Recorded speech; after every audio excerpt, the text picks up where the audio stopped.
Guys, tignan nyo to. Uy, ang ginagawa mo? Nagtitiktok, di ba halata? Sungit mo ah. Tara kayan tayo sa labas. Ayoko, ikaw na lang. Lo, bilhin lang tayo ng merienda. Ayoko nga. Ulit ka? Gutom na nga ako, tara na. Ayoko nga eh. Sige, libre ko. Sige. Tayo kapag libre eh. Gustong gusto eh, no? Siyempre. Di lang, bibili lang ng pagkain ha. Sige. A few moments later. Guys, andun si Pat, pag-tiktok pa rin. Pagtitripan ko lang naman talaga siya sa video nito eh.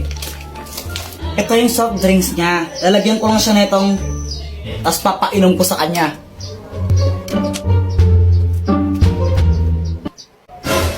Mag-like and copy link para happy.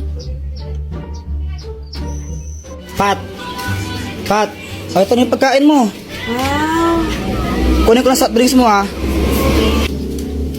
Pat, Bakit bumubula to? wala lang, na-shake ko lang kanina yan.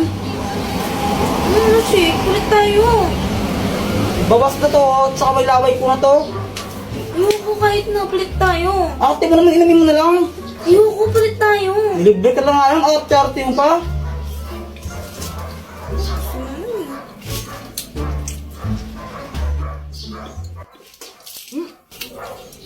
Ba't ganyan lasa? Ubusin mo yan. Nilagyan mo ng to tapos di mo kaya ubusin. Sasayang ka ng pera. Madaya ka! Pat, talaro tayo. May ginagawa ako. Sige na, huwag ka na arte. Ang kulit mo naman, may ginagawa nga ako eh. O sige, pagkatalo mo ako, sa'yo nang to 500 na to, game ka. Sige. O tara. Ganito lang yan, Pat, no? Di ba may arena dyan? Sa loob niyan may barya. Gagawin natin, hihipan lang natin yan. Tapos paunahan tayo makaharap ng barya. Pag naunahan mo ako, sa'yo itong 500 pesos na to. Wow, sige, game. Sa akin yun ha, pag ninalo ko ha. Oo, yun o, nakalagay naman dyan o. Game, 1, 2, 3, go! Wala talaga kanilagay da barya sa plato niya at di scripted ang part na to.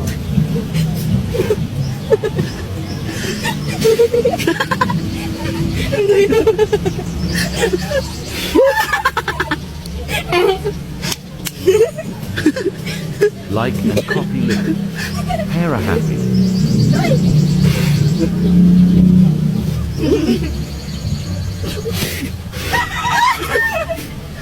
Dayo mo.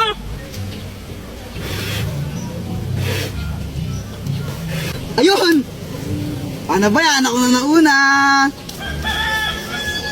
Wala naman to laman eh. Madaya ka. Asan na yung 500 sa akin na to? Daya mo. Hala ka, Jepoy! Ano na naman ginawa mo? Ano kasi... Kanina nakita ko yung cellphone ni Joanna nakakalat-kalat sa classroom namin. Kanina to cellphone? Kay Joanna cellphone yan. Tago natin, tara! Oh, ikaw na lang. Yoko. O sige, basta huwag yung sasabihin na nasa akin ha. Sige. O ba't mo kasi tinago? Wala, trip ko lang. O pagkatapos nun, ano na nangyari? Ayun, hinahanap ni Joanna yung cellphone niya sa amin, tsaka sa mga klase ko. Kuya Jepoy, nakita mo ba yung cellphone ko? Hindi namin nakita. Diba hindi natin nakita? Oo, hindi ko alam. Hindi namin nakita. Hindi namin nakita yung cellphone mo. Hala, saan na napunta yung cellphone ko? Ibigay niyo na yun. Yung cellphone daw ni Joanna, ibigay niyo na. Hala, lagot kayo. Umiyak na si Joanna. Bigay niyo na yun. Tinago po nila cellphone ni Joanna. Class, sino kumuha ng cellphone ni Joanna? Umamin na. Walang gustong umamin, ha? O sige, walang uuwi hanggat di nababalik yung cellphone na yun, ha? Meanwhile. Wala pa rin amin? O sige, papakalkal ko na yung mga bag nyo, ha? Ma'am, ito po. Joanna, yun ba yung cellphone mo? Opo. O sige, pwede na kayo umuwi lahat. Except Jepoy, maiwan ka dito. Yan, ko kasi deserve. Di wow.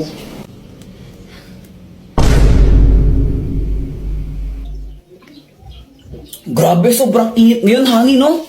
Honey, bawal-bawalan mo nga si Jepoy sa panonood niya ng Encantadia. Ha? Okay naman yung Encantadia. Hindi naman yun bastos or malaswa na palabas. Oo, pero ano kasi eh. O bakit mo binabawal na panoorin yun? Gusto niyo yun eh.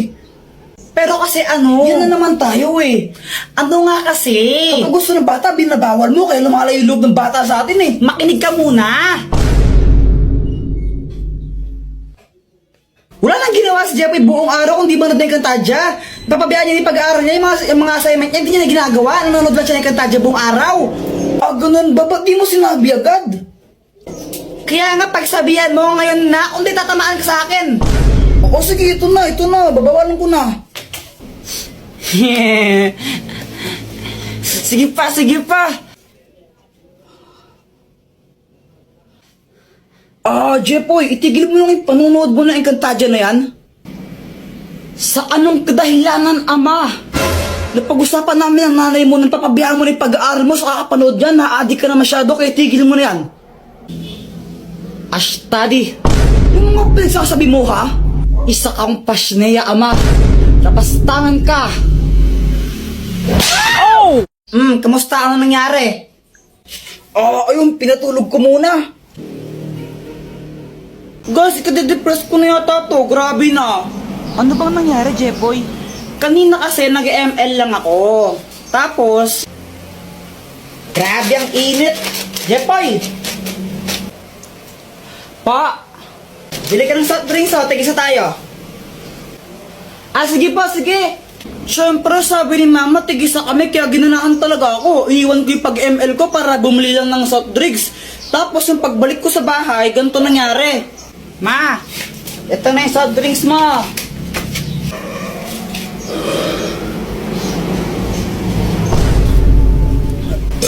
Mama, gusto ko rin yan. Ay, hala anak, naubos ko na yung sa akin. Hingin ka na lang, Kuya Jepoy mo. Bumili ka ng sayo. Ew, gusto ko buo. Psst, Jepoy, game na lang sa kapatid mo yan. Ayoko. Ibigay mo na nga lang sa kapatid mo yan. Yoko. Mama. Ano ba, di ka ba nakakaintindi? Gusto mo nga pasimpa kita? Ikaw yung kuya, dapat ikaw yung umiintindi sa kapatid mo. Ayoko. Kayong bumili nito sa labas, ang init-init mo, tapos bibigay ko lang sa kanya, ayoko. Bigay mo na yun, papaluhin tayo ata, tignan mo. Next time na lang ikaw. Kailan ba next time na yan? Next life. Diba? Ako yung napagod tapos iba yung nakinabang. Deserve. Bullshit ka? Sige, tol, ako nang bahala. Ama. Tapos na ako maghugas ng pinggan. Okay. Tsaka nadiligan ko na pala yung mga halaman mo kanina, ma. Okay. Paano ba to? Ama, alam mo ba kung paano nakilala ng tita yung asawa niya ngayon? Alam mo ba, anak? Hala, di mo alam na tuwing pamanding marites tapos di mo alam. Ikwento mo na lang, ano ka ba? Nagkakilala sila sa lit match. Ano yung lit match? Lit match, basta application yun kung saan pwede ka makahanap ng new friends mo or more than friends. Ito gumagamit din ako na to minsan. So yun na nga, nagkakilala sila sa lit match. Then nagkagustuhan sila, tapos nagpakasal, hindi, naging jowa muna pala, tapos nagpakasal sila. Ma, pwede ba akong sumama sa swimming ng tropa ko? O sige, dahil maganda yung chismis na binigay mo, sige, sumama ka na. Yes! Guys, may kwento ako. Ano yun, Jepoy? Kanina kasi galing ako sa bahay nila, nila Boyet. Jepoy, dito pasok ka! Parang ewan na hiya-hiya pa, di bagay sa'yo. Tara na, pasok ka na! Mga classmate ko si Jepoy, gagawa lang kami ng project. Hello po, Tita Grace. Dito at maupo ka muna. Sige po, salamat po. Tapos nagulat ako kasi naglabas ng pagkain yung mama ni Boyet. Syempre nakakaya naman yun, di ba? Pero mas nakakahiya kung di ko tatanggapin yun, di ba? Kaya kinain ko yung Shanghai, favorite ko yun eh.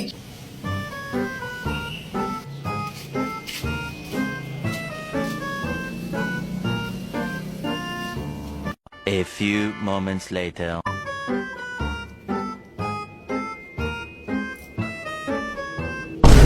Jepoy, ba't mo kinain yan? Nagpugas lang ako sa gat ng kamay, kinain mo na yung pagkain namin, ha? Diyos ko sa'yo, Jepoy! Hiningi ko na nga lang yan sa kabilang barangay sa birthday yan doon kasi wala kaming ulan tapos kakainin mo pa! Ikaw naman, Boyet, ha? Next time kung magsasama ka ng klase mo dito, please lang, huwag yung patay gutom, ha? Pala mo na, yan!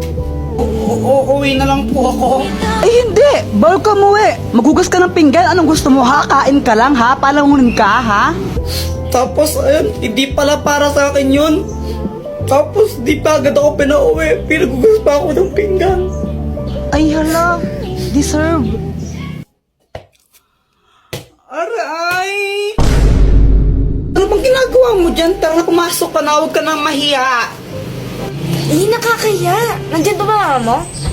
Wala siya. Doon siya kalaaling bebang ng tong its yun. Tara na. Parang ibang asat bungutan kita pag di ka pumasok. Para kang ewan, no? Kurtin kaya kita dyan. Pero nga kasi. Kuya Jepoy, siya si Pat, yung classmate ko. Gagawa kami ng project now eh. Siya nga pala, Joanna, sabi ni mamay ko dumugugas sa mga plato, ha? Whatever. Sige, pag di mo yun hugasan mo, sapakin talaga kita.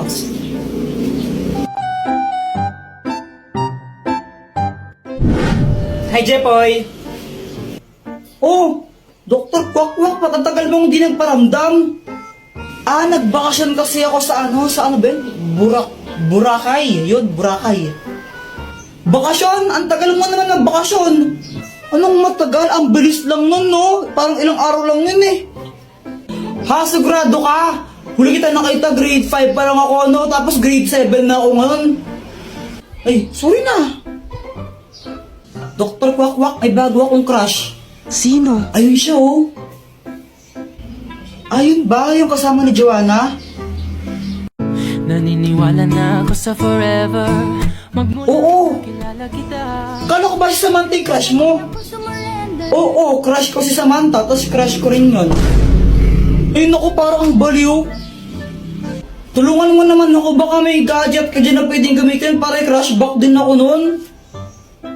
Ay naku, ito na naman tayo, gagamitin mo na naman yung mga gadget ko eh. Sige na, Dr. Baka tagal mong di nagparamdam tapos ayaw mo pa akong pairamin. O sige, ito na nga. Ang mahiwagang bola! Kapag binato mo to sa crush mo, magugustuhan ka rin niya. Basta tatamaan mo siya, kumbaga, kapag tinamaan siya nito, magugustuhan niya kung sino yung nagbato sa kanya. Oh! Nice! Salamat dito, Dr. Kwakwak, ha. Ibato mo na. Oo, ito na. Aray! Ang tangang magbato. Kuya Jepoy, ngayon ko lang na-realize. Crush pala kita. Papatay ako, patay.